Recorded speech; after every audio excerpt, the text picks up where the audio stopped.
Perkenalkan, nama saya Rizka Laila Saputri Ramadanti, NPM 2004030301008, Prodi Teknik Informatika, kelas 2020 E2. Di kesempatan kali ini, saya akan menjelaskan rangkuman materi dari pertemuan 6 sampai dengan 15. Yaitu 1. Logika proposisi, tautologi dan kontradiksi, ekuivalensi logika, inferensi, kuantor, aljabar boolean, dan hukum-hukum logika. Logika proposisi. Logika adalah proses berpikir manusia berdasarkan nalar dan ilmu pengetahuan yang sesuai dengan fakta. Sedangkan proposisi adalah kalimat yang mengandung nilai benar atau salah tetapi tidak keduanya. Jadi, logika proposisi adalah proses berpikir manusia untuk menentukan sebuah kalimat yang mengandung nilai benar atau salah, tapi tidak keduanya.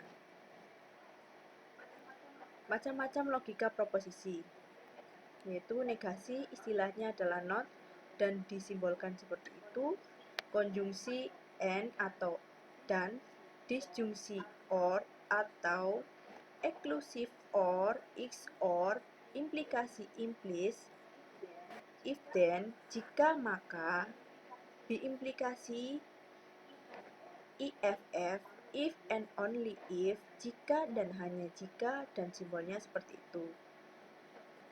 Logika proposisi negasi, yaitu mengembalikan nilai kebenaran suatu pernyataan.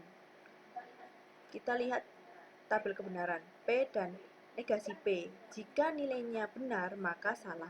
Jika nilainya salah, maka benar. Contoh, P hari ini hari Selasa. Negasi P hari ini bukan hari Selasa. Konjungsi. Jika kedua nilainya benar, kita cek tabel kebenaran ya, maka hasilnya benar. Jika salah satu nilainya salah, maka nilainya salah. P yaitu 2 adalah bilangan prima, benar. Q 5 adalah bilangan ganjil, benar, maka hasilnya adalah benar. Disjungsi, kita cek tabel kebenaran ya. Jika salah satu keduanya bernilai salah, maka nilainya salah. Jika salah satu bernilai benar, maka nilainya benar. Contoh, jika P adalah Bandung adalah kota yang terletak di Pulau Jawa, benar. Q adalah Palembang adalah kota yang terletak di Pulau Jawa, salah. Maka P disjungsi Q, yaitu Bandung atau Palembang adalah kota yang terletak di Pulau Jawa. X or, jika keduanya nilainya berbeda, maka nilainya benar. Jika keduanya nilainya sama, maka nilainya salah. Contoh, P hari ini hari Selasa, Q hari ini hujan, maka P X or Q adalah hari ini adalah hari Selasa yang tidak hujan, atau hari ini bukan hari Selasa tetapi hujan.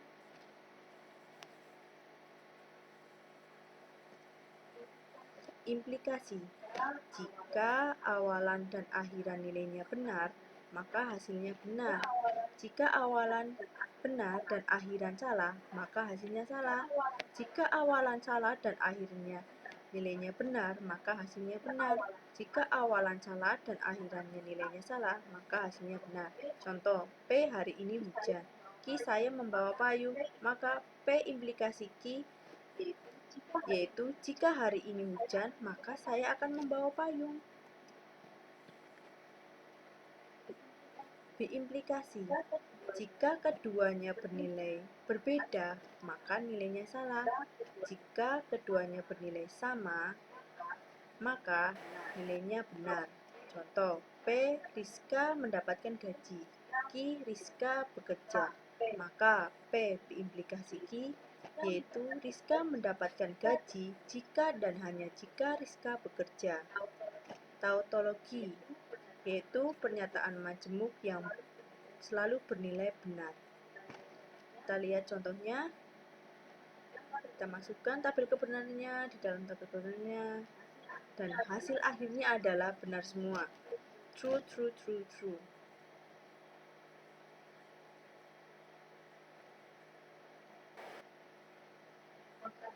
Kontradiksi adalah kebalikan dari tautologi. Pernyataan majmuk yang selalu bernilai salah. Hasil akhirnya salah.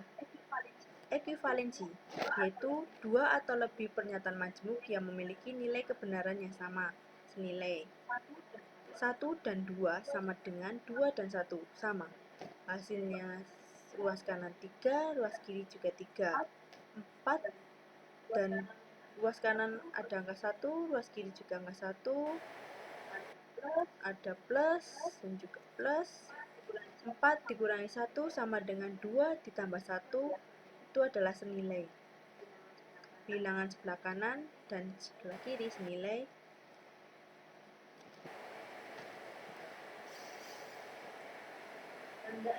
Tanda ekuivalensi itu seperti itu. Kita cek tabel kebenaran. Converse, ekuivalen dengan inverse.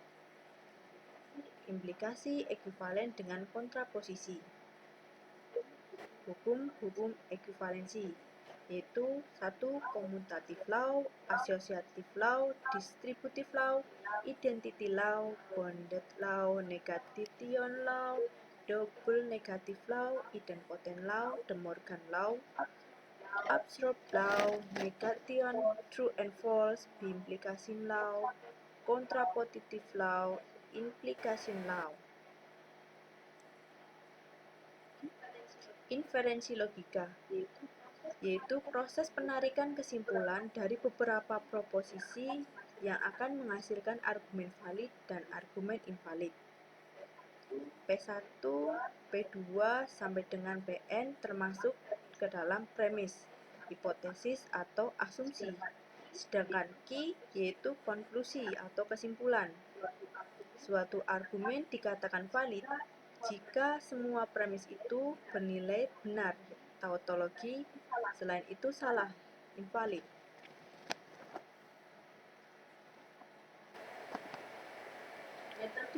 Metode yang digunakan yaitu 1. Menggunakan tabel kebenaran.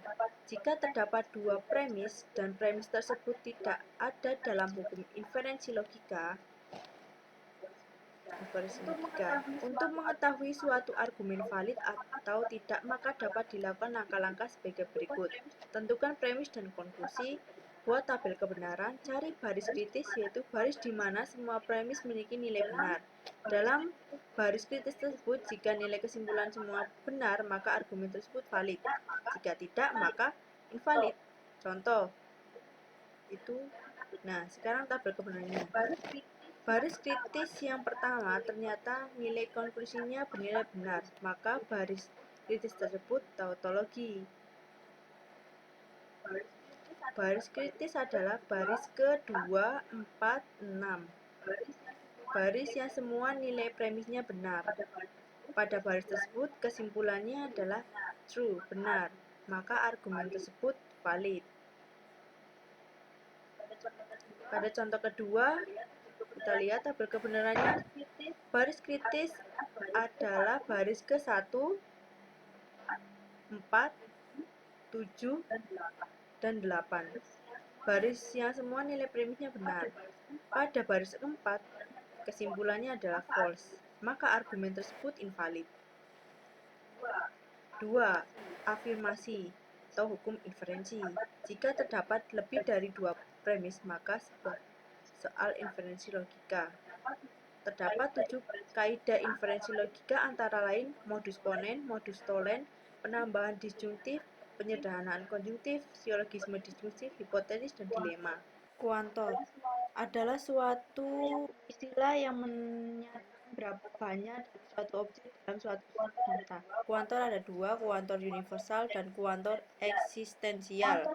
Kuantor universal disimbolkan dengan A terbalik.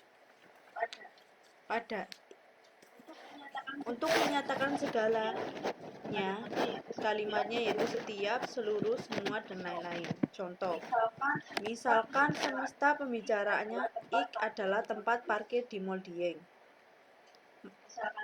Misalkan Px adalah predikat X sudah ditempati, maka kuantum universal untuk Px adalah semua tempat parkir di Moldieng sudah ditempati atau setiap tempat parkir di Moldieng sudah ditempati. Kuantum eksistensial ada, disimbolkan dengan E terbalik pada X dimasukkan ke eksistensial X untuk menyatakan beberapa, yaitu ada, sedikit, banyak, setengah. Contoh, misalkan setiap pembicara X adalah tempat parkir di Moldieng, misalkan Px adalah predikat X sudah ditempati, maka kuantum universal untuk Px adalah beberapa tempat parkir di Moldieng sudah ditempati, ada tempat parkir di Moldieng yang sudah ditempati. Aljabar boolean. Misalkan terdapat dua buah operator biner plus dan kali sebuah operator uner. B. Himpunan yang didefinisikan pada operator plus dan tambah dan uner. 0 dan 1 adalah dua elemen yang berbeda dari B. B adalah bernilai 1 dan 0 plus kali dan uner. True bernilai 1, false bernilai 0, dan dengan kali atau dengan plus A aksen yaitu negasi A. Disebut aljabar boolean jika untuk setiap variabel A, B, C anggota boolean berlaku akosima atau postulat Huntington berikut. Closure A plus B anggota boolean, A kali B anggota boolean. Identitas, jika variabel tersebut ditambah atau dikali, maka hasilnya variabel tersebut. Komutatif, distributif, yaitu penjabaran dari akosima tersebut. Komplement, yaitu bisa disebut dengan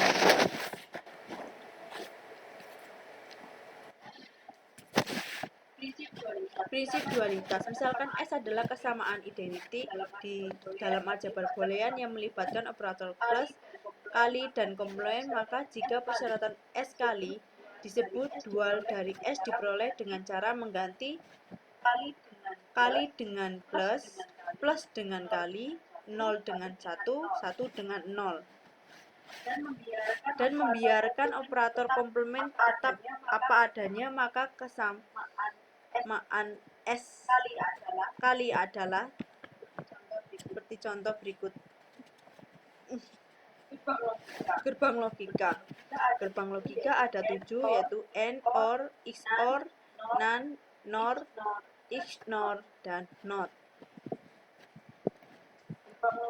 Gerbang logika memiliki satu terminal output dan satu atau lebih terminal input.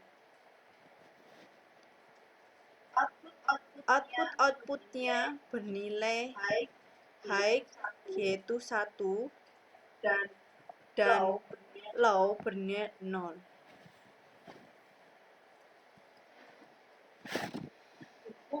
Hukum logika yaitu hukum identitas, nul atau dominasi, negasi, idempoten, inovasi, penyerapan, komutatif, asosiatif, distributif, dan demogan.